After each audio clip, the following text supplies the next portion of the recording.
کہ رمضان کا استقبال کیسے کیا جائے، رمضان کی پریپریشن کیسے۔ دیکھیں ہمارے گھر پہ جب کوئی مہمان آتا ہے ہم اس کی تیاری کرتے ہیں، اس کے لیے ہم ایک اچھی یوں سمجھیے کہ پریپریشن کرتے ہیں، اور جیسا مہمان ویسی تیاری۔ جس کے لیے دل میں زیادہ محبت ہوتی ہے اس کے لیے ہم زیادہ تیاری کرتے ہیں۔ تو اب ذرا آپ سوچئے کہ ایسا مہمان جو ہماری مغفرت کروانے آ رہا ہے، ایسا مہمان جو ہمیں بخشوانے آ رہا ہے، تو پھر ہمیں اس کے لیے کتنی کوشش کرنی چاہیے۔ تو آج یہاں پر جو ہم حاضر ہوئے ہیں، اللہ کرے کہ ہم رمضان کا صحیح معنوں میں استقبال کرنے میں کامیاب ہو جائیں۔ رمضان اللہ کا احسان ہے۔ رمضان کی اہمیت کو سمجھنے کے لیے یہی کافی ہے کہ پیارے آقا علیہ الصلوۃ والسلام فرماتے ہیں کہ اگر میری امت کو معلوم ہوتا کہ رمضان کیا ہے تو وہ تمنا کرتے کہ سارا سال ہی رمضان۔ سبحان اللہ۔ مولا علی شیر خدا کرم اللہ تعالی وجہ الکریم کا یہ قول کتنا نرالا ہے۔ آپ فرماتے ہیں اگر اللہ تبارک و تعالیٰ کو اس امت کو عذاب دینا ہوتا تو اس امت کو رمضان اور سورہ اخلاص عطا نہ فرماتا۔ اس کا مطلب کیا ہوا کہ یہ بخشوانے، عذاب سے بچانے کے لیے آ رہا ہے، رحمتیں برسانے کے لیے آ رہا ہے۔ کاروباری لوگ بھی مجھے سن رہے ہوں گے، جس علاقے میں جس اسٹور پر کوئی ڈسکاؤنٹ ہوتا ہے، کوئی اسکیم ہوتی ہے، فائدہ ہوتا ہے، ہم ادھر پہنچ جاتے ہیں۔ رمضان ایک ایسی اسکیم ہے، رمضان ایک ایسا بینیفٹ دیتا ہے کہ احادیث میں یہ مضمون ہے کہ فرض کا ثواب 70 گنا کر دیا جاتا ہے، نفل کا ثواب فرض کے برابر کر دیا جاتا ہے، شیطان کو بند کر دیا جاتا ہے، جہنم کو تالے لگا دی جاتے ہیں، جنت کے در کھول دیے جاتے ہیں۔ روزہ دار کے منہ سے جو اسمیل آتی ہے، جو بو آتی ہے، بعض اوقات ہم کہتے ہیں یار پیسٹ نہیں کر سکے پورا دن، منہ سے اسمیل آ رہی ہے، سنیے یہ اسمیل جو ہے یہ اللہ کے نزدیک مشک کی خوشبو سے بھی زیادہ بہتر ہے۔ اللہ ذرا آپ غور تو کیجئے، ہر سجدے پر 1500 نیکیاں دی جاتی ہیں، ہر سجدے پر سرخ یاقوت کا جنت میں ایک محل بنا دیا جاتا ہے، اتنی نیکیاں۔ پھر وہ کتنا بدنصیب ہے جو رمضان میں بھی عبادت نہ کرے، رمضان میں بھی اللہ کو راضی کرنے میں کامیاب نہ ہو۔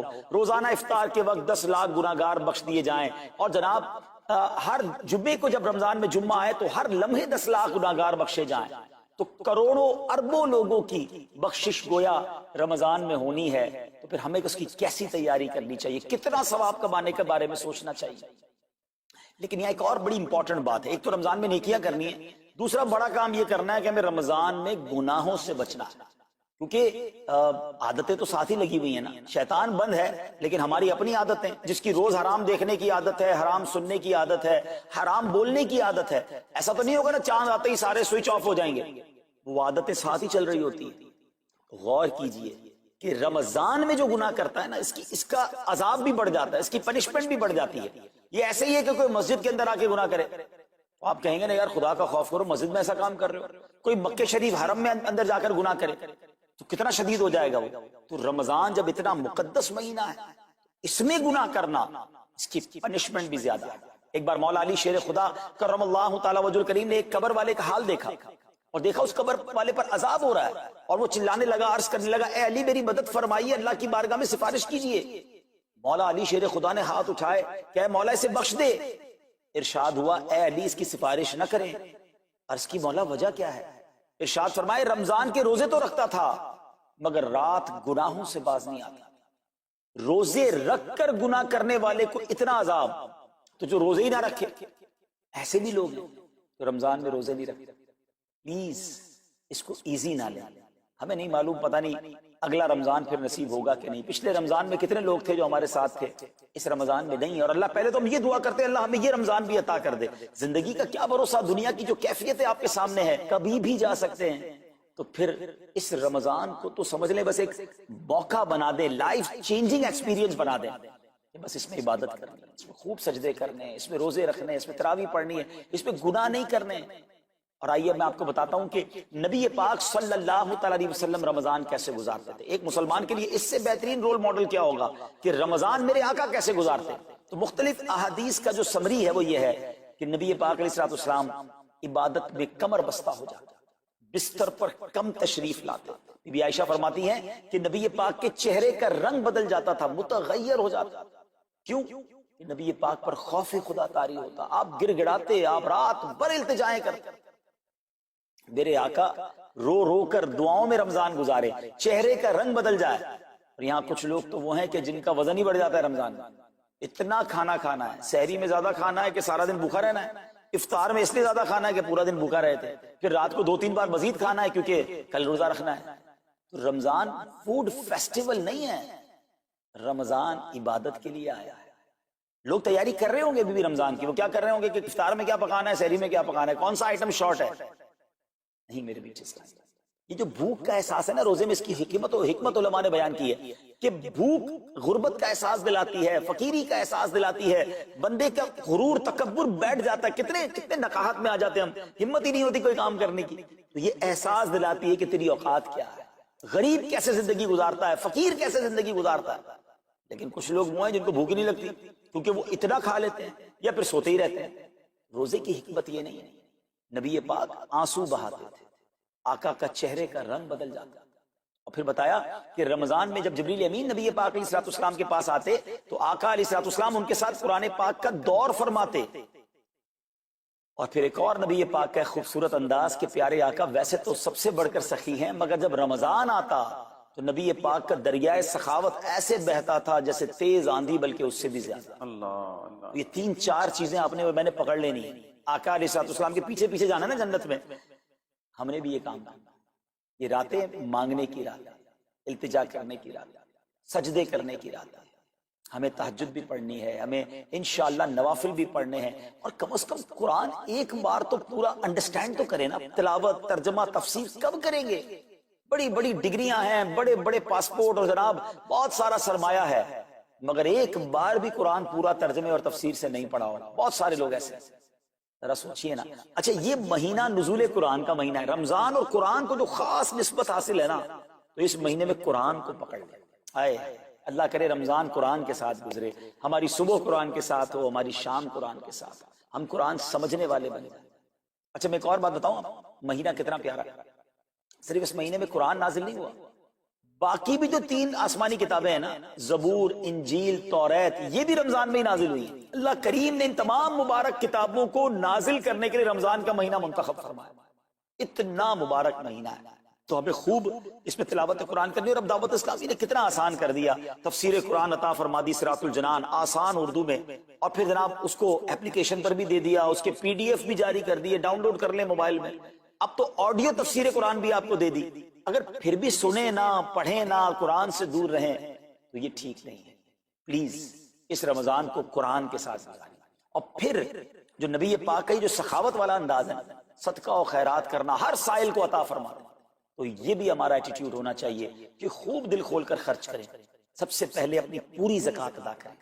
یہ اتنی بڑی اب بدقسمتی ہوتی جا رہی ہے. ایسا فیل ہوتا ہے دنیا بھر کے تاجران اور لوگوں سے جب ہم ملتے ہیں کہ جس طرح رمضان کے علاوہ بہت تھوڑی تعداد میں مسلمان نماز پڑھتے ہیں نا 5 ٹائم, ایسا لگتا ہے اب زکوٰۃ بھی بہت کم لوگ ہی دیتے, پوری زکوٰۃ نہیں دیتے, اندازے سے نکال دی, کیلکولیشن کرتے نہیں ہیں. اور یہ بھی فیلنگز آتی ہیں کہ زکوٰۃ جتنی بڑھتی جاتی ہے نا, ہزاروں میں جس کی زکوٰۃ ہے وہ دے دیتا ہے, لاکھوں والا بھی شاید دے دیتا ہے, لیکن جب زکوٰۃ ہی کروڑوں میں پہنچ جاتی ہے نا, تو پھر یہ دل پر بھار پڑنا لگ جاتا ہے, ڈیفیکلٹ لگنا شروع ہو جاتا ہے. بندہ یہ کیوں نہیں سوچتا کہ اگر اللہ پاک نے مجھ پر لاکھوں میں زکوٰۃ ہے تو اللہ نے کروڑوں دیے تو لاکھوں میں زکوٰۃ ہے. اگر کروڑوں میں زکوٰۃ ہے تو اربوں ہے تو کروڑوں میں زکوٰۃ ہے نا. زکوٰۃ کتنی ہے؟ ضروریات زندگی کی تمام چیزوں سے فارغ ہونے کے بعد جو مال تجارت, سونا چاندی, کیش یا پرائز بانڈ, یہ جو اس کی تفصیلات ہیں, اس پر 2.5% ہے. میں ایک اور لاجک سے آپ کو بات سمجھاؤں. اگر اس لاجک سے سمجھے تو زکوٰۃ تو 1-1.5% بنتی ہے. وہ کیسے؟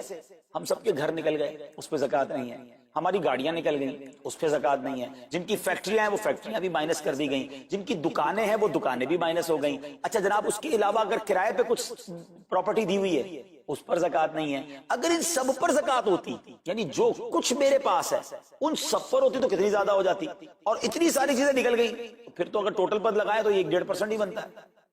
اب جب سب کچھ نکالنے کے بعد تھوڑے سے مال پر 2.5% ہے اور بھی سال میں ایک بار ہے, تو اس کو بھاری نہ سمجھیں. یہ بربادی ہے جو زکوٰۃ نہیں دیتے. یاد رکھیے گا حدیث پاک کا مضمون ہے کہ یہ مال کا میل ہے, جس مال سے مل جائے اس مال کو بھی برباد کر دیتا.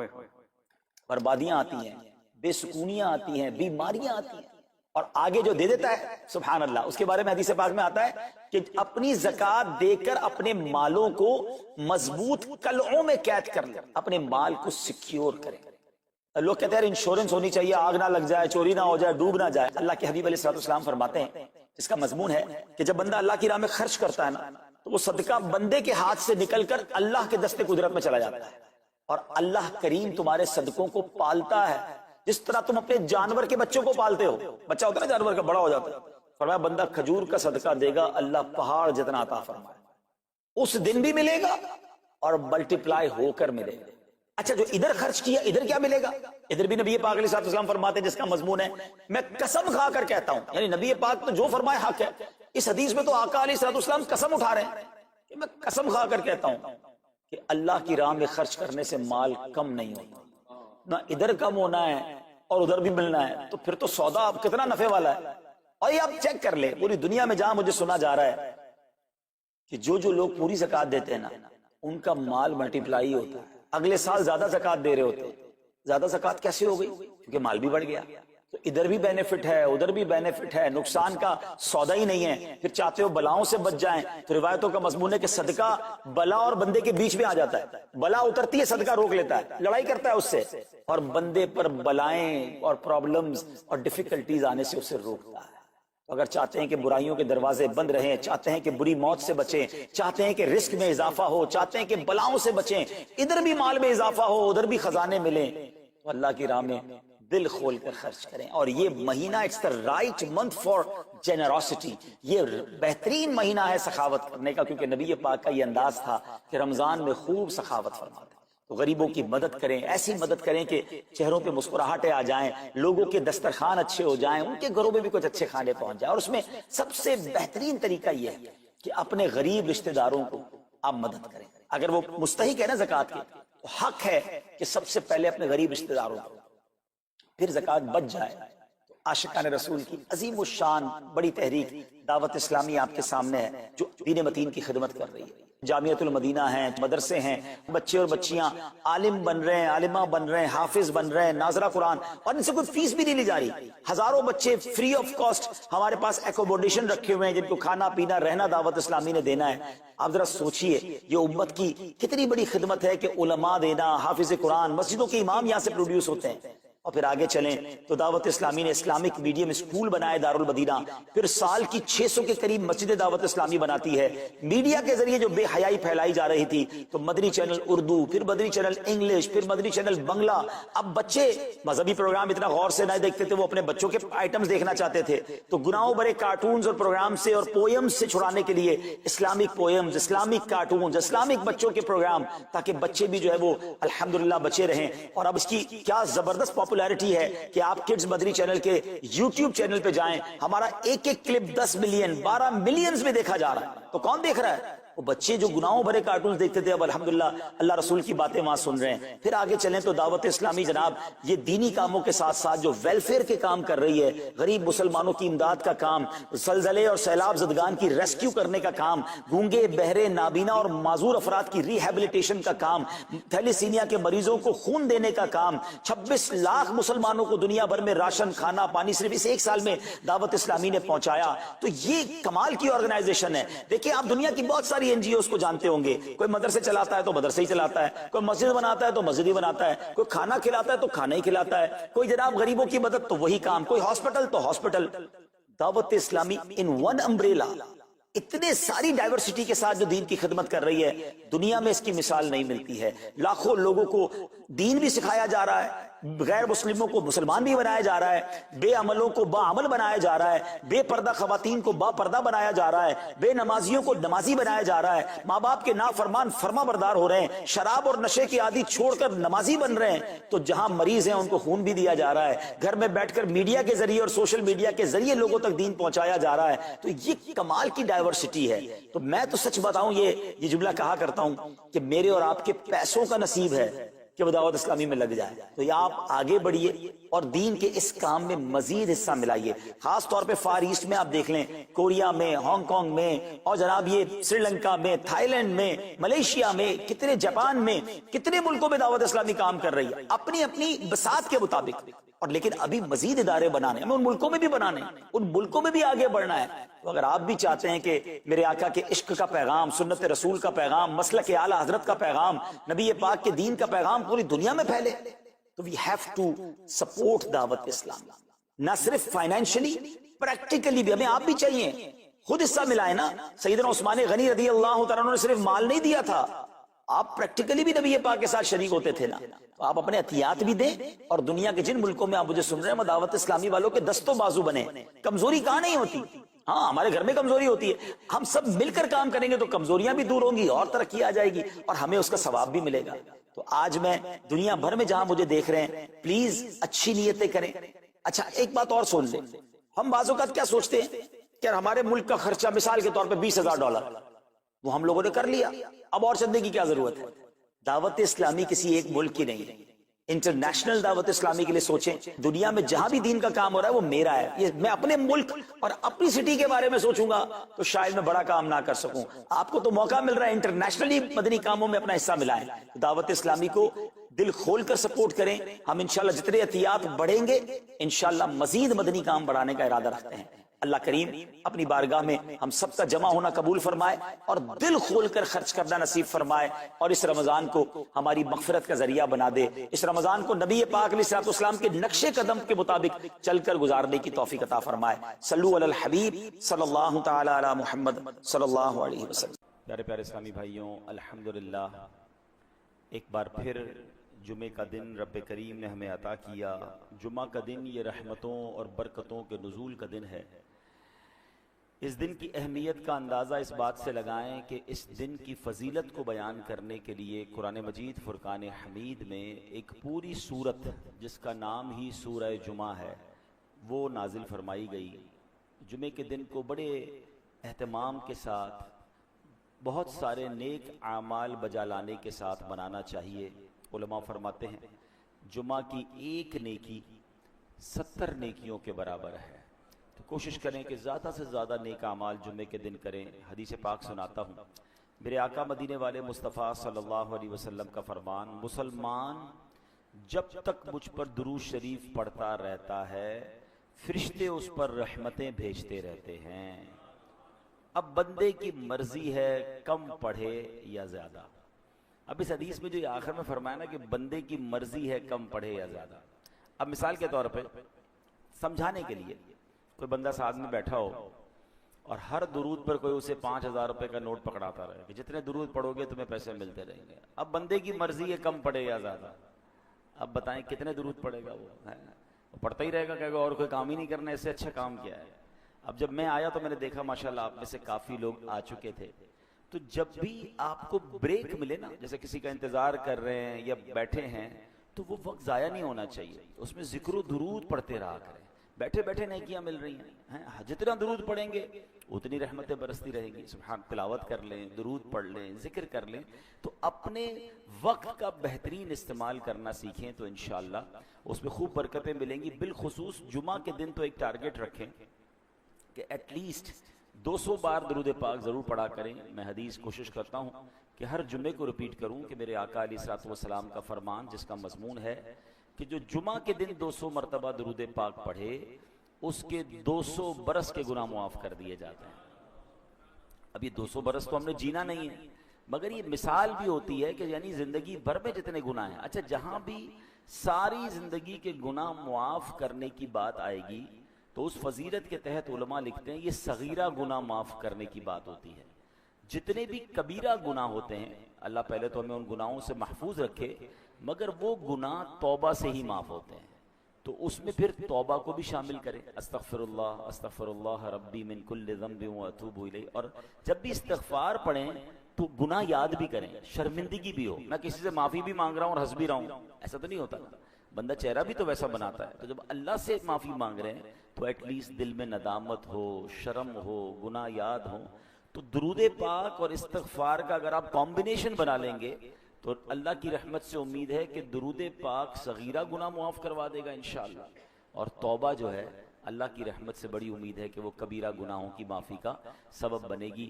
درود پاک پڑھ لیں محبت سے. صلو علی الحبیب صلی اللہ تعالی علی محمد صلی اللہ علیہ وسلم. عصیاں سے دور ہوں گے جو بھی پڑھیں درود، عصیاں سے دور ہوں گے جو بھی پڑھیں درود، گھیرے رہے گی ان کو رحمت درود کی. مقبولیت دعا کی ہوتی ہے اس کے ساتھ، مقبولیت دعا کی ہوتی ہے اس کے ساتھ.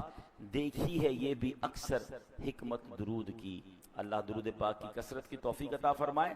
ہر جمعے کو ہم یہ بھی کوشش کرتے ہیں کہ ہم قرآن پاک کی کچھ آیتوں کی تلاوت کرتے ہیں، ان کا ترجمہ سنتے ہیں اور پھر اس کے بارے میں کچھ جاننے کی کوشش کرتے ہیں۔ آج قرآن پاک کی آیت ہے 207 نمبر آیت ہے، سورت ہے سورہ بقرہ اور پارہ نمبر ہے 2۔ اللہ کریم قرآن مجید میں ارشاد فرماتا ہے بسم اللہ الرحمن الرحیم وَمِنَ النَّاسِ مَن يَشْرِي نَفْسَهُ ابْتِغَاءَ مَرْضَاتِ اللَّهِ وَاللَّهُ رَءُوفٌ بِالْعِبَادِ۔ آسان ترجمہ قرآن کنز العرفان، اور لوگوں میں سے کوئی وہ ہے جو اللہ کی رضا تلاش کرنے کے لیے اپنی جان بیچ دیتا ہے، اور اللہ بندوں پر بڑا مہربان ہے۔ اس آیت کے بارے میں انشاءاللہ ہم اب سمجھیں گے۔ یاد رکھیں میرے پیارے اسلامی بھائیوں، اب 2 دن بعد انشاءاللہ وہ دن آئے گا جس کو یوم عاشورہ کہا جاتا ہے، مگر 10 محرم 61 ہجری کو کربلا کے میدان میں ایک ایسا دردناک انسانی تاریخ کا واقعہ پیش آیا جس کی مثال نہیں ملتی۔ اس روز اہل بیت پاک پر ظلم کے جو پہاڑ توڑے گئے، آج تک اس کی کسک، اس کا درد دل میں موجود ہے۔ آج بھی ہم کربلا کے جب دردناک واقعات پڑھتے ہیں، سنتے ہیں، وہ اہل کربلا پر پانی کا بند کیا جانا، تپتے صحرا پر وارثانے کوثر و سلسبیل کا پیاس کو برداشت کرنا، حضرت علی اصغر کے مبارک گلے پر لگنے والا وہ تیر، حضرت علی اکبر کی بھری جوانی میں شہادت کو گلے لگا لینا، ان نیک اور پارسا خواتین کا اتنا بڑا سانحہ ہونے کے باوجود اپنی حیا اور اپنے پردے کا خیال رکھنا، آخر امام علی مقام امام حسین رضی اللہ تعالی عنہ کا دین کی سربلندی کی خاطر سر مبارک کا نذرانہ پیش کرنا، اس قیامت نما واقعے کو صدیاں بیت گئی ہیں، اپروکسیمیٹلی 1400 سال ہو گئے ہیں۔ اب آپ غور کریں، مگر آج بھی اس کا ذکر سنتے ہیں، آج بھی اس کی بات سنتے ہیں تو عاشقوں کی آنکھیں بھیگ جاتی ہیں، سینوں سے آہیں بلند ہوتی ہیں، دل ایک حسرت، مایوسی اور تمنا میں ڈوب جاتا ہے کہ کاش میں بھی وہاں ہوتا، ادب سے میں بھی اپنے سر کا نذرانہ نبی پاک کی آل کے آگے پیش کر دیتا، مگر یہ موقع ہمیں ملا نہیں۔ لیکن یہ تمنا کرنا، یہ کہتے ہیں نا کہ ان کی یاد منانا بھی بعض اوقات کیسے بخشش کا سبب بنتا ہے۔ علامہ ابن جوزی رحمۃ اللہ تعالی علیہ، بہت بڑے بزرگ گزرے ہیں، کہتے ہیں ایک مرتبہ حضرت عمر بن لیث رحمۃ اللہ تعالی علیہ، یہ اپنے زمانے کے لیڈر تھے، ان کے سامنے ان کی فوج جمع ہوئی، جب اپنی اتنی بڑی فوج دیکھی نا تو ان کی آنکھوں میں آنسو آ گئے، دل غمگین ہو گیا، کہتے ہیں کاش امام حسین کے زمانے میں میرے پاس اتنی بڑی فوج ہوتی، میں ساری فوج لے کر جاتا، اپنے آپ کو بھی ان کے قدموں پہ قربان کرتا، اپنی ساری فوج جو ہے امام حسین کے قدموں میں قربان کرتا۔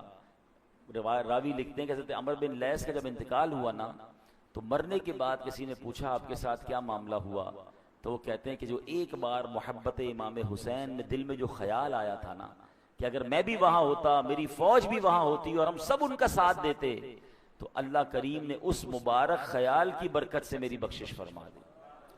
تو اہل بیت کی محبت کی کیا بات ہے، اور جی نبی پاک علیہ الصلوۃ والسلام کا یہ فرمان بھی یاد رکھیے گا، اہل بیت سے محبت کرنا یہ ہمارے ایمان کا حصہ ہے۔ سرکار دو عالم علیہ الصلوۃ والسلام کی حدیث کا مضمون ہے کہ بندہ اس وقت تک کامل مومن نہیں ہو سکتا جب اپنی جان سے زیادہ میری جان سے یعنی مجھ سے محبت نہ کرے، یعنی ہم سب اپنے آپ سے زیادہ محبت کس سے کرنی ہے؟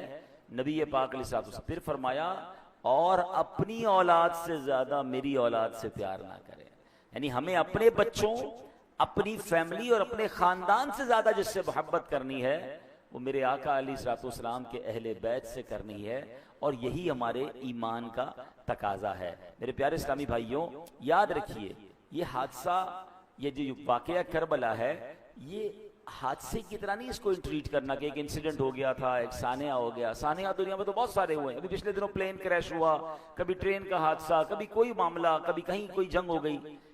یہ صرف سانحہ نہیں ہے، اس سے اشارہ ملتا ہے کہ اس واقعے کو یاد رکھوایا گیا ہے، اور اللہ اکبر، قدرت نے اس واقعے کو دلوں میں کیسے زندہ رکھا ہے، کیونکہ یہ سبق ہے، گویا یہ ایک درس زندگی ہے جو ہر سال محرم میں ہمیں یاد دلایا جاتا ہے۔ بتایا جاتا ہے کہ امام الانبیاء کی اولاد پاک نے کس رنگ میں زندگی کو گزارا. ان سے سبق سیکھو اور اپنی زندگی کو ایک پراپر لائن پر لے کر آئیں. اب میں آتا ہوں آیت کی طرف. اب یہ پس منظر آپ کے جب ذہن میں ہوگا تو آیت مزید سمجھنا آسان ہو جائے گا. اللہ کریم نے قرآن مجید میں جو ارشاد فرمایا, اب اس آیت کو میں تھوڑا سا بریک کر کے آپ کے سامنے رکھتا ہوں. ارشاد ہوتا ہے وَمِنَ النَّاسِ, اور لوگوں میں سے. یہاں لفظ من کا معنی ہے کچھ, یعنی لوگوں میں سے کچھ لوگ ہوتے ہیں. اب جس مرتبے اور ذکر کی بات آنے والی ہے, جس مقام کی بات آنے والی ہے, اس کی تمنا تو بہت سارے لوگ کرتے ہیں. اب اگر وہ مقام ملتا بہت تھوڑوں کو ہے. وہ شاعر کہتے ہیں نا, چاہتے سب ہیں کہ ہو اوجے سریا پہ مقیم. چاہتے تو سب ہیں کہ ہو اوجے سریا پہ مقیم, پہلے ویسا کوئی پیدا تو کرے قلب سلیم. چاہتے تو سب عروج مل جائے. کوئی کہتا ہے یار میں بھی چاہتا ہوں دین کے لیے کوئی بڑا کام کر لوں, کوئی چاہتا ہے میں بھی چاہتا ہوں کوئی جناب دنیا میں بڑا کام کر لوں, میں بھی پاپولر ہو جاؤں. مگر کسی بھی چیز کو حاصل کرنے کے لیے اس کے تقاضے ہوتے ہیں. پہلے وہ قلب سلیم تو لائے, پھر اوج سریا ملنا ہے نا. تو قرآن کیا کہتا ہے, تھوڑے ہی لوگ ہوتے ہیں. وہ کون لوگ ہوتے ہیں, وہ کیا کرتے ہیں؟ آگے قرآن میں فرمایا من یشری نفسہ, کوئی وہ ہے جو اپنی جان بیچ دیتا ہے. کچھ ہی لوگ ہوتے ہیں جو اپنی جان بیچتے ہیں. کس کو بیچتے ہیں وہ آگے بتاتا ہوں, مگر جان ہم سارے ہی بیچ رہے ہیں. جان کیا ایکچولی سانسیں ہیں نا. کوئی سانسیں فضول کام میں خرچ کر رہا ہے, کوئی سانسیں دنیا کمانے میں خرچ کر رہا ہے, کوئی اپنی سانسیں حرام کام میں خرچ کر رہا ہے, کوئی اپنی سانسیں ضائع کر رہا ہے غلط کاموں کے اندر. اور کچھ لوگ وہ ہیں جو اپنی جانیں کہاں بیچتے ہیں؟ قرآن کہتا ہے ابتغاء مرضات اللہ, اللہ کی رضا تلاش کرنے کے لیے بیچ دیتے ہیں. اللہ اکبر. یہ اپنی جانیں بیچ دیتے ہیں, مقصد کیا ہوتا ہے, اس کا ریزن کیا ہے؟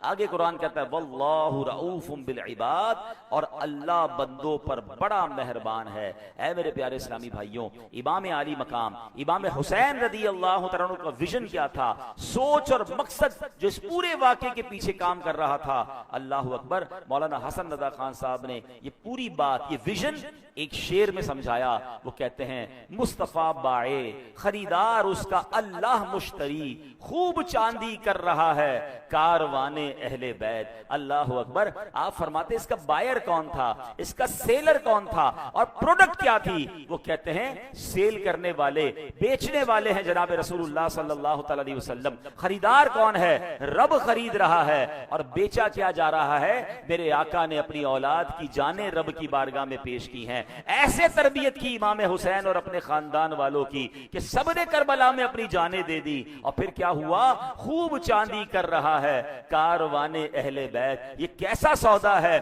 جس کی جو قیمت ملنی ہے, جس میں جو انعام ملنا ہے, وہ جنت کے عظیم عظیم نعمتیں ہیں, اور وہ کاروان اہل بیت نے حاصل کر لیا. اللہ اکبر. ایک اور جگہ کیا خوبصورت بات مولانا حسن رضا خان صاحب لکھتے ہیں, کس مزے کی لذتیں ہیں آب تیغے یار میں, خاک و خوں میں لوٹتے ہیں تشتگانے اہل بیت.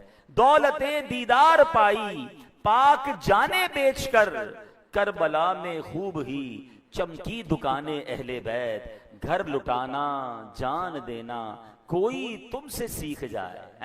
باتیں تو کرنا سب کو آتی ہیں. گھر لٹانا جان دینا کوئی تجھ سے سیکھ جائے, جانے عالم ہو فدا اے خاندان اہل بیت. گھر بھی لٹایا, جان بھی لٹائی, اور یہ سب کس لیے؟ دین مدین کی سر بلندی کے لیے. تو سبحان اللہ. اب یہ واقعہ کربلا کا جو ابتدائی مقصد تھا, جو اہم مقصد تھا, وہ کیا تھا؟ جو قرآن کی اس آیت کا جز ہے, ابتغاء مرضات اللہ, اللہ کی رضا تلاش کرنے کے لیے, اپنے رب کو راضی کرنے کے لیے. آپ کو معلوم ہے امام علی مقام کو باقاعدہ صحابہ کرام نے روکا تھا, آپ نہ جائیں. ایک تو بچپن میں مشہور تھا, مدینہ منورہ میں بہت سارے صحابہ کرام کو معلوم تھا, خود نبی پاک کو معلوم تھا, بلکہ امام حسین کو معلوم تھا کہ آپ شہید ہو جائیں گے. مگر جب مدینے سے کربلا جانے کا وقت آیا تو اس وقت بھی کئی صحابہ کرام نے روکا کہ آپ مت جائیے, کوفہ جانے کا وقت ہے. کہا کوفہ والے وفا نہیں کرتے, حضور آپ نہ جائیں. اور صحابہ کرام کو یہی خوف تھا کہ کہیں وہی وقت تو نہیں کہ جس میں ان کو شہید ہونا ہے, اور اسی سفر میں یہ شہید نہ کر دیے جائیں. اللہ اکبر. امام حسین کے دو جواب ہوا کرتے تھے. ایک بات بہت کلیئرلی سن لیجئے, انفارچونیٹلی سوشل میڈیا کی وجہ سے اب ایسے لوگ بھی آ گئے معاذ اللہ جو اس عظیم واقعے کو, اس عظیم قربانی کو دوسرا رنگ دیتے ہیں کہ نہیں جناب یہ تو اقتدار کی جنگ تھی, معاذ اللہ امام حسین کو جناب حکومت چاہیے تھی. استغفر اللہ, یہ بہت بڑا الزام ہے. امام حسین تو پہلے ہی جس کو کہیں بادشاہوں والی لائف تھی ان کی, ہر بندہ آپ سے محبت کرتا تھا, بڑے بڑے حکمران آ کر آپ کو وظائف پیش کرتے تھے, اور نبی پاک کے مدینے میں رہ رہے تھے, ان کو کیا ضرورت تھا مدینہ چھوڑ کر کربلا جانے کا یا کوفہ جانے کا. جناب امام حسین کہا کرتے کہ مجھے کوفہ والوں نے خط لکھے ہیں, وہ مجھے بار بار یہ خط لکھ کر بلا رہے ہیں کہ یا امام آپ تشریف لائیے, ہم یزید کی بیعت نہیں کرنا چاہتے, آپ آ جائیں, ہم آپ کی بیعت کرنا چاہتے ہیں. امام حسین فرمایا کرتے اگر آج میں کوفہ نہ گیا تو یہ کوفہ والے قیامت کے دن اللہ کی بارگاہ میں عرض کریں گے مولا ہم تو یزید کی بیعت نہیں کرنا چاہتے تھے, ہم تو امام حسین کو بلاتے رہے, وہ تشریف نہ لائے, ہم ان کی بیعت نہ کر سکے. یہ دینی ذمہ داری تھی, یہ ان کا درد تھا جو امام حسین وہاں پر گئے. تو یاد رکھیے آپ جنگ لڑنے نہیں, آپ اقتدار لینے نہیں, آپ تو اسلام کی دعوت اور نیکی کی دعوت دینے گئے تھے. ارے کوئی لڑائی کرنے اپنے بیوی بچوں کو لے کر جاتا ہے, کوئی 6 مہینے کے علی اصغر رضی اللہ عنہ کو لے کر جاتا ہے, آپ تو دعوت پر گئے تھے, بلاوے پر گئے تھے. اچھا جب صحابہ کرام آپ کو انٹرسپٹ کر رہے تھے نا کہ نہ جائیں, آپ نہ جائیں, وہاں معاملات اچھے نہیں ہیں, تو امام حسین نے اپنا ایک نمائندہ بھیجا حضرت مسلم بن عقیل رضی اللہ عنہ جو آپ کے کزن بھی تھے کہ آپ جا کر پہلے حالات دیکھیں. اب اللہ کی شان دیکھیں, جب وہ وہاں پہنچے تو کوفہ والوں نے ہزاروں کی تعداد میں آپ کی بیعت کرنا شروع کر دی. Everybody come and join him. آپ تو بہت خوش ہوئے کہ اتنی عزت دے رہے ہیں, سارے یزید کے خلاف ہیں, سارے امام حسین کے چاہنے والے ہیں. تو انہوں نے امام حسین کو لیٹر لکھ دیا کہ حضور اب آپ آ جائیں کوفہ, یہاں تو معاملہ بڑا اچھا ہے. مگر وہاں خط لکھنا تھا اور یہاں کوفیوں نے بے وفائی کرنا شروع کی. اب ابن زیاد نے ان کوفہ والوں کو ڈرایا کہ یہ تم کیا کر رہے ہو, اگر تم نے یزید کے خلاف جانا شروع کیا تو میں تمہیں تباہ کر دوں گا, تمہاری پراپرٹی ضبط کر لوں گا, تمہارے لوگوں کو قتل کر دوں گا. ایک ایک کر کے لوگ دور ہوتے گئے. اور وہ تاریخی نماز جب حضرت مسلم بن عقیل نے کوفہ کی جامع مسجد میں جماعت کروائی تو آپ کے پیچھے 500 نمازی تھے, اور جب سلام پھیرا تو پیچھے ایک بھی بندہ باقی نہیں بچا. حضرت مسلم بن عقیل کے پاس کوئی نہیں تھا, مگر آپ کے وہ تاریخی جملے تھے. آپ کہتے ہیں مجھے اپنی جان کی پرواہ نہیں ہے, مجھے امام حسین کی فکر ہے کہ میرا خط لکھنے کی وجہ سے وہ مدینہ منورہ سے مکہ اور اب مکہ سے کوفہ کے لیے روانہ ہو چکے ہوں گے. بہرحال صحابہ کرام پھر بھی روکتے رہے. تو امام حسین کا تاریخی جواب سنیے گا. آپ فرماتے ہیں کہ مجھے خواب میں میرے نانا جان کی زیارت ہوئی ہے اور میرے آقا نے مجھے ایک ذمہ داری سونپی ہے, میں یہ ذمہ داری ضرور نبھاؤں گا. تو پوچھنے پر عرض کیا کہ حضور وہ خواب میں کیا ذمہ داری دی گئی ہے؟ تو حضرت امام حسین فرماتے ہیں یہ وہ راز ہے جو میں جیتے جی کسی کو نہیں بتاؤں گا. اللہ کی رضا تھی, اسلام کی ایک عظیم ذمہ داری تھی. they know very well, ان سب کو پتا تھا کہ ہم نے اس سفر میں شہید ہونا ہے, مگر یہ شہادت کا سفر تھا, یہ قربانی کا سفر تھا, یہ نبی پاک کے گویا حکم کو نبھانے کا اور فریضے کو ادا کرنے کا یہ سفر تھا. جبھی تو ہم جھوم جھوم کر یہ شعر پڑھتے ہیں نا, جس نے حق کربلا میں ادا کر دیا, اپنے نانا کا وعدہ وفا کر دیا. جس نے حق کربلا میں ادا کر دیا, اپنے نانا کا وعدہ وفا کر دیا. جس نے امت کی خاطر فدا کر دیا, گھر کا گھر سب سپرد خدا کر دیا. اس حسین ابن حیدر پہ لاکھوں سلام, اس حسین ابن حیدر. تو اتنی عظیم قربانی ہے یہ, اور یہ ہمیں ریئلائز بھی کرنی ہے. اچھا ایک اور چیز میں کرنا چاہتا ہوں, ابھی بھی جمعے میں یہ نارملی بیانات میں ینگسٹر یا بڑی عمر کے لوگ آ رہے ہیں, مگر ہمارے بچے نہیں ہوتے, اور ہماری یہ ذمہ داری بنتی ہے کہ یہ جو واقعات ہیں یہ اپنے بچوں کو بھی سنائیں, ہماری آنے والی نسلوں کو بھی پتا چلے کہ یہ اسلام کتنی قربانیوں سے اور کس قدر عظیم داستانیں ہیں, تاکہ وقت پڑے تو مال قربان کرنا, وقت دینا, اللہ کرے جب دین کے لیے ضرورت پڑے تو اپنی جان قربان کرنے سے بھی ہم پیچھے نہ ہٹیں. لیکن اگر پتہ ہی نہیں ہوگا، اس کی کوئی خبر ہی نہیں ہوگی، تو یہ تربیت کیسے ہوگی؟ تو یہ بار بار جو بیانات ہوتے ہیں، بار بار جو ان موضوعات کو ڈسکس کیا جاتا ہے، اس کی وجہ یہ ہے کہ ہماری آنے والی نسلوں کو بھی پتا چلے۔ اب آپ دیکھیں نا، ہمارا تو یہ پورا کیلنڈر اگر غور کریں تو آخری مہینہ ذوالحجہ کا مہینہ تھا سال کا، اور پہلا مہینہ محرم کا مہینہ، یہ دونوں مہینے کیا درس دے رہے ہیں؟ وہ حضرت ابراہیم اور حضرت اسماعیل کی قربانی ہے، اور یہ امام حسین کی قربانی ہے۔ اسلام پھیلا ہی قربانی سے ہے۔ بلکہ میں آپ کو ایک اور عظیم بات بتاؤں کہ ان دونوں واقعات میں ایک بڑی کمال کی مناسبت بھی ہے۔ ہوا یہ کہ امام عالی مقام جب کربلا کی طرف تشریف لے جا رہے تھے تو راستے میں جب آپ گھوڑے پر بیٹھے تھے نا تو آپ کو ذرا تھوڑی دیر بعد اونگ آتی تھی۔ جب اونگ آتی تھی تو آپ بیدار ہوتے تھے، جب آنکھ کھلتی تھی تو آپ کہتے تھے انا للہ و انا الیہ راجعون والحمد للہ رب العالمین، یعنی ہم اللہ پاک کے ہیں، اسی کی طرف لوٹنا ہے، اور سب تعریفیں اللہ رب العالمین ہی کے لیے ہیں۔ 2-3 بار ایسا ہوا تو جب یہ معاملہ دیکھا تو آپ کے بڑے بیٹے حضرت علی اکبر رضی اللہ تعالیٰ قریب آئے اور کہا بابا جان آپ تھوڑی تھوڑی دیر بعد یہ پڑھ رہے ہیں انا للہ و انا الیہ راجعون والحمد للہ رب العالمین، اس کی کیا وجہ ہے؟ تو آپ فرماتے ہیں بیٹا مجھے اونگ آتی ہے تو میں دیکھتا ہوں کہ ایک شخص گھوڑے پر سوار ہے اور کہہ رہا ہے لوگ سفر کر رہے ہیں اور موت ان کی طرف بڑھ رہی ہے، شہادت ان کی طرف بڑھ رہی ہے، یعنی شہادت کا وقت آ پہنچا ہے۔ حضرت علی اکبر نے عرض کیا بابا جان آپ یہ دیکھ رہے ہیں؟ امام حسین نے فرمایا ہاں میں یہ دیکھ رہا ہوں۔ تو کہا اے بابا جان کیا ہم حق پر نہیں؟ امام حسین فرماتے ہم بالکل خدا کی قسم ہم حق کے راستے پر ہیں۔ تو حضرت علی اکبر فرماتے پھر کوئی مسئلہ نہیں، ہم اللہ کی راہ میں جان دینے کے لیے راضی ہیں۔ ذرا اس باپ بیٹے کی گفتگو دیکھیے گا، کسی اور باپ بیٹے کی گفتگو یاد آ رہی ہے؟ حضرت ابراہیم نے کہا تھا نا اپنے بیٹے کو کہ اے بیٹا میں نے خواب دیکھا ہے کہ ہم تمہیں ذبح کرنا ہے۔ تو بیٹے نے کیا کہا تھا؟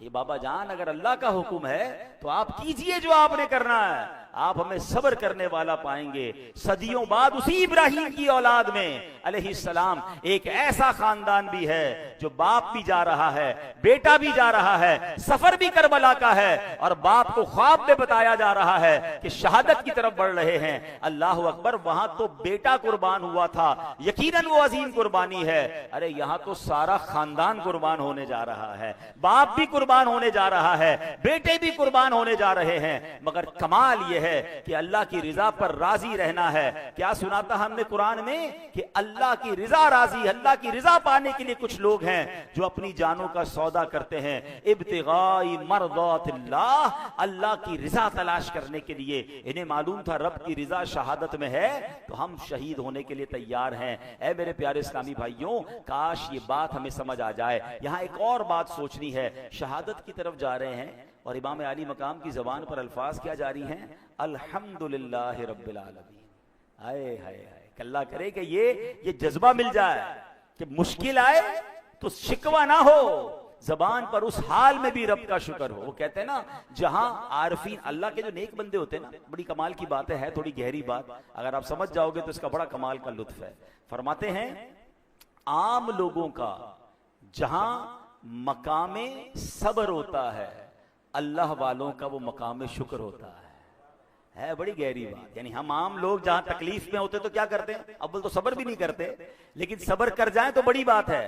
فرمایا جو عارفین ہوتے ہیں، جو اللہ والے ہوتے ہیں، وہ اس مقام پر شکر کرتے ہیں کہ اللہ نے ہمیں آزمایا ہے، اور اس نے اسی لیے آزمایا ہے کہ ہم جب صبر کریں گے تو ہمیں بڑی نعمتیں عطا فرمائے گا۔ تو وہ تکلیف کا بھی استقبال کرتے تھے، وہ پرابلم کو پر بھی گویا انجوائے کر رہے ہوتے تھے کہ چلو رب نے رحمت بھیجی تھی، ابھی رب نے ہی مشکل بھیجی ہے۔ حضرت فتح موصلی رحمت اللہ تعالی علیہ بہت بڑے بزرگ گزرے ہیں۔ ایک بار آپ کی زوجہ کہیں جا رہی تھی، پیر پہ ٹھوکر لگی، ان کے پیر کا جو ناخن تھا نا وہ اکھڑ گیا۔ اب مجھے بتائیں پیر کا ناخن اکھڑ جائے کتنی تکلیف ہوتی ہے، چیخ نکل جائے۔ آپ مسکرانے لگی۔ کسی نے کہا آپ کو پیر کے ناخن سے تکلیف نہیں پہنچی؟ تو آپ فرماتی تکلیف تو پہنچی، مگر جو اس پہ مجھے بعد میں ثواب ملنا ہے نا، اس صبر کرنے پر مجھے وہ ثواب نظر آ رہا ہے، اس لیے مجھے خوشی ہو رہی ہے۔ اللہ کرے یہ سیکھیں ہم۔ دیکھیں کربلا کے واقعات صرف سننے کے لیے تو نہیں ہے نا، ہم ان کو سن کر سیکھیں کہ مشکلیں آئیں تو اس پر صبر کریں۔ اللہ نے اگر کوئی فیصلہ فرمایا ہے میرے اور آپ کے بارے میں تو اس فیصلے پر راضی ہوں، دعا کرنے کی اجازت ہے، مگر کمپلین نہ ہو، شکوہ نہ ہو کہ پتہ نہیں میرے ساتھ ہی ایسا ہوتا ہے، پتہ نہیں میری کیا غلطی ہو گئی، نہ جانے میرے گھر میں یہ مصیبت کیوں آ گئی. ارے اللہ کے بندوں، ہو سکتا ہے ہمارے گناہ معاف کروانے آئی ہو. اور اللہ کریم کا جو لوگ صبر نہیں کرتے، اللہ کی طرف سے آزمائش آئے اور صبر نہیں کرتے یا رحمت پر نعمت پر شکر نہیں کرتے، ذرا حدیث قدسی سنیے گا، یہ ہلا دینے والی حدیث ہے. حدیث قدسی سنیں. اللہ پاک فرماتا ہے میں ہی اللہ ہوں، میرے سوا کوئی عبادت کے لائق نہیں، پس جو میری دی ہوئی مصیبت پر صبر نہ کرے، میری نعمتوں کا شکر ادا نہ کرے، میری تقدیر پر راضی نہ ہو، اسے چاہیے کہ میرے سوا کوئی اور رب تلاش کر لے. اب بتائیے کیسا جھنجھوڑنے والا کلام ہے کہ بندہ اللہ پاک کی تقدیر پر، اس کے فیصلوں پر جو راضی نہیں رہتا، اسے گویا دھتکارا جا رہا ہے. فرمایا جا رہا ہے کہ وہ بندہ کہلانے کا ہی حقدار نہیں ہے، اصل میں بندہ ہی وہی ہے جو اللہ کے فیصلوں پر راضی رہتا ہے. آپ سنیے، نبی پاک علیہ الصلوۃ والسلام نے فرمایا ذاق طعم الایمان من رضی باللہ ربا وبالاسلام دینا وبمحمد نبیا. آقا فرماتے ہیں جو اللہ پاک کے رب ہونے، اسلام کے دین ہونے اور محمد صلی اللہ تعالی علیہ وسلم کے نبی ہونے پر راضی ہو گیا، اس نے ایمان کی حلاوت کو پا لیا. اب اللہ کے رب ہونے پر راضی ہونے کا مطلب کیا ہے؟ ہم کہتے تو اللہ رب ہے، بھائی جب رب مانا ہے، مالک مانا ہے، تو مالک کے فیصلے بھی تو مانو نا. اللہ کو مالک بھی ماننا ہے اور اس کے فیصلے بھی نہیں ماننے ہیں. اس نے اگر ہمارے لیے کوئی ڈیسیژن لیا ہے تو اس ڈیسیژن پر اعتراض ہے کیا؟ دیکھیں، مجھے اور آپ کو یہ ماننا ہوگا کہ میرا رب ہم پر سب سے زیادہ مہربان ہے. کائنات میں اگر سب سے زیادہ مجھ پر اور آپ پر کوئی مہربان ذات ہے تو وہ میرے رب کی ذات ہے. کیونکہ اگر ہم دیکھیں تو دنیا میں ماں ہے، سب سے زیادہ پیار کون کرتی ہے؟ ماں. اس ماں کے دل میں ممتا ڈالنے والا کون ہے؟ وہ میرا رب ہے. بچپن سے لے کر آج تک جس نے پالا، جس نے ہمیں کھلایا پلایا، سانسیں دی، عزت دی، دولت دی، یہ کون ہے؟ یہ رب ہے. جو اتنی محبت کرنے والا ہے، اگر اس نے کوئی مشکل بھیجی ہے، کبھی ماں ڈاکٹر کے پاس لے کر نہیں گئی تھی؟ انجیکشن نہیں لگوایا تھا ماں نے؟ تکلیف ہوئی تھی نا، روئے تھے ہم بچپن میں جب انجیکشن لگا تھا. آپ بچے کو ویکسینیشن کے لیے لے جاتے ہیں نا، چھوٹے بچے کو، کتنا روتا ہے. آپ اس کو انجیکشن لگا کے تکلیف کیوں پہنچا رہے ہیں؟ آپ تو پیار کرتے ہیں اس سے. تو آپ کیا کہتے ہیں؟ جناب پیار ہی یہی ہے. اگر اس کو انجیکشن نہیں لگائیں گے تو اس بچے پہ کوئی بیماری آ جائے گی.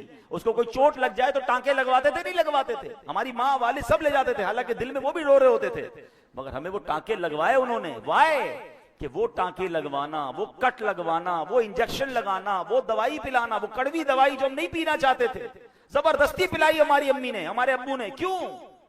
کہ کڑوی دوائی ہے مگر اس کا رزلٹ اچھا ہے، اس میں صحت چھپی ہوئی ہے، اس میں راحت چھپی ہوئی ہے. اللہ اکبر. ارے ماں باپ کا انجیکشن لگوانا، ماں باپ کا ٹانکے لگوانا، ماں باپ کا جناب کڑوی دوائی پلانا سمجھ آتا ہے، تو اگر رب کی طرف سے تھوڑی آزمائش آئی ہے تو سمجھ جاؤ نا آگے اس کے پیچھے راحت چھپی ہے، اس کے پیچھے کامیابی چھپی ہے. آج اللہ نے بیماری بھیجی ہے، پیچھے گناہوں کا کفارہ چھپا ہے. آج کاروبار میں کوئی کمی بھیجی ہے، میں صبر کر جاؤں، کیا معلوم رب نے کیا عروج میرے لیے لکھا ہے. ارے رب بھی مانا اور اس کے فیصلے بھی نہ مانے تو پھر کیسا رب مانا. تو آج یہ حدیث یاد رکھیے جو اللہ نے فرمایا، دوبارہ سنیے کہ میں ہی اللہ ہوں، میرے سوا کوئی عبادت کے لائق نہیں، پس جو میری دی ہوئی مصیبت پر صبر نہ کرے، میری نعمتوں کا شکر ادا نہ کرے، میری تقدیر پر راضی نہ ہو، اسے چاہیے کہ میرے سوا کوئی اور رب تلاش کر لے. کس کے در پر میں جاؤں گا مولا، کس کے در پر میں جاؤں گا مولا، گر تو ناراض ہو گیا یا رب. کاش یہ بات سمجھ آ جائے. تو بہرحال یہ کربلا کا بھی میسج ہے کہ زباں پر شکوے رنجو علم لایا نہیں کرتے، زباں پر شکوے رنجو علم لایا نہیں کرتے، نبی کے نام لیوا غم سے گھبرایا نہیں کرتے. قرآن پاک کی اس آیت کا جز آج سن بھی لیں اور یاد بھی کر لیں. اللہ قرآن میں فرماتا وَرِضْوَانٌ مِّنَ اللَّهِ أَكْبَرُ وَرِضْوَانٌ مِّنَ اللَّهِ أَكْبَرُ. اور اللہ کی رضا سب سے بڑی چیز ہے. زندگی کا ٹارگٹ ایک ہونا چاہیے، اللہ راضی ہو جائے. میں زندگی ایسی گزاروں کہ میرا رب مجھ سے راضی ہو جائے، ساری دنیا راضی ہو جائے، اس کے چکر میں رہتے ہیں اور اسی چکر میں اپنے رب کو ہی ناراض کر دیتے ہیں. حالانکہ قرآن کیا کہتا ہے؟ اللہ کی رضا سب سے بڑی چیز ہے. تو زندگی میں اگر یہ آپ نے فوکس کر لیا، دنیا میں بھی خیر رہے گی اور آخرت میں بھی خیر رہے گی۔ بہرحال یہ دن ان بزرگوں کی باتیں سننے کے ہیں، اللہ والوں کا ذکر کرنے کے ہیں۔ عاشورے کے دن روزہ رکھیں۔ عاشورے کا دن وہ ہے کہ جس میں نبی پاک نے خود بھی روزہ رکھا، روزہ رکھنے کی ترغیب بھی ارشاد فرمائی، اور اس میں یہ بھی فرمایا کہ یا تو 9 اور 10 محرم کا روزہ رکھ لیں، یا 10 محرم کے ساتھ 11 محرم کا روزہ رکھ لیں۔ تو کل 9 محرم ہے، جو انشاءاللہ رکھنا چاہیں کل اور اتوار 2 دن روزہ رکھیں، یا اتوار اور پیر روزہ رکھیں۔ عاشورے والے دن اپنے گھر والوں پر کشادگی کریں، اچھا کھانا بنائیں، نظر و نیاز بھی کریں، کچھ کشادگی کر دیں۔ تو فرمایا اس دن جو اپنے گھر والوں پر کشادگی کرتا ہے، اللہ پورا سال اس پر کشادگی فرما دیتا ہے، اس کے رزق میں برکت ڈال دیتا ہے۔ عاشورہ کے دن ہو سکے تو غسل کریں، سرما لگائیں، ناخن وغیرہ تراشنے ہوں تو تراشیں، اس دن مریضوں کی عیادت کریں، اس دن جناب خوب عبادت کریں، نوافل پڑھیں۔ عاشورے کی جو رات ہے، یعنی کل رات ہماری مسجد میں بڑا اسپیشل ایک پروگرام رکھا گیا ہے، 1 نائٹ اعتکاف۔ کل انشاءاللہ حسب معمول عشاء کی نماز کتنے بجے؟ 9:10 پر۔ تو کوشش کریں کہ عشاء یہی با جماعت پڑھیں، اور کل انشاءاللہ عشاء کے بعد یہاں پر ایک بیان ہوگا، انشاءاللہ میری حاضری ہوگی، کربلا والوں کی باتیں ہوں گی، کربلا کے حوالے سے ہم بہت کچھ کل جانیں گے۔ ہو سکے تو اپنے بچوں کو، بیٹوں کو لائیں، بچیوں کو نہیں، بیٹوں کو لائیں، تاکہ اور وہ سمجھدار بیٹے ہوں، تاکہ وہ بھی سنیں کہ یہ کیا ہوا تھا اور اس کے پیچھے ہمارے لیے میسیجز کیا ہیں۔ پھر اس کے بعد انشاءاللہ کل پروگرام تھوڑا سا طویل ہوگا، یعنی کل رات ہم اللہ کے گھر میں گزاریں گے، یہاں پہلے اجتماع ہوگا، اس کے بعد انشاءاللہ آپ کو کھانا پیش کیا جائے گا، لنگر پیش کیا جائے گا، لنگر حسینی پیش کیا جائے گا۔ اس کے بعد انشاءاللہ یہاں پر شب عاشورہ کے جو نوافل ہیں وہ ادا کیے جائیں گے۔ پھر انشاءاللہ نعت خوانی کا سلسلہ ہوگا، اللہ نے چاہا تو مزید کچھ سیکھنے سکھانے کا ہم سلسلہ رکھیں گے، اور اس کے بعد وقت مناسب پر ذکر و دعا بھی ہوگی۔ بلکہ اس دوران ہم انشاءاللہ عالمی مدنی مرکز فیضان مدینہ میں ہونے والے مدنی مذاکرے اور امیر اہل سنت کی دعا میں بھی لائیو شامل ہوں گے، اور پھر وقت مناسب پر سحری کا بھی انتظام ہوگا۔ تو ایک رات آئیے، بہت ساری پکنکس میں رات گزاری ہوگی، آئیے ایک رات اللہ کے گھر میں۔ کربلا والوں نے تو یہ رات خیمے میں گزاری تھی، یہ رات کربلا کے میدان میں گزاری تھی، ہم اللہ کے گھر میں بیٹھ کر ان کی یاد منائیں گے، اعتکاف کی نیت کے ساتھ بیٹھیں گے۔ تو ایک رات آپ دیجیے ہمیں، اور جتنا ہو سکے اس دعوت کو عام کریں انشاءاللہ۔ تو اللہ نے چاہا تو کل رات عبادت میں گزاریں گے۔ اللہ کریم ہم سب کو یہ دن، یہ راتیں خوب عبادتیں کرنے کی توفیق عطا فرمائے، اور کربلا والوں کا فیضان ہم سب کو نصیب فرمائے، آمین۔